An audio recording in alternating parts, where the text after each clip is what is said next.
There was a guy named Marcus. He was the funny one. He was the one that was always excited about going to the club. Um, he danced at weddings. He cracked jokes at funerals and made everyone feel good. But when the crowd cleared, my God,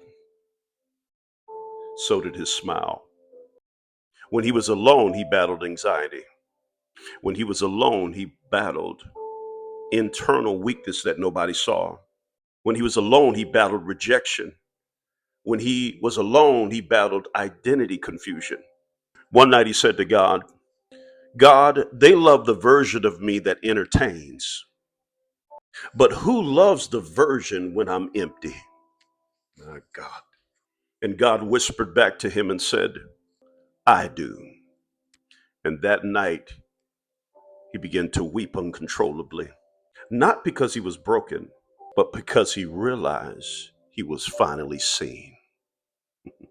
Today's scripture reference is 1 Samuel chapter 16, verse 7. It says, but the Lord said to Samuel, do not consider his appearance or his height, for I have rejected him. The Lord does not look at the things people look at. My God. People look at the outward appearance, but the Lord looks at the heart. In this text, we see that God sends Samuel to anoint the next king. Everyone expected Eliab, the tall and impressive brother, to be chosen, but God rejected him. Why? Because God doesn't choose based on image, he chooses based on heart. David wasn't even invited to the room, yet he was the one God was watching the whole time. That's the point. Point number one, people applaud image, but God anoints the heart. You don't need to impress to be chosen. You just need to be honest. Point number two, what's hidden isn't forgotten.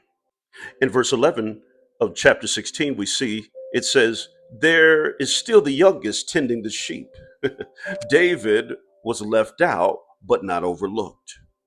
You may feel unseen, but heaven has its eye on your field.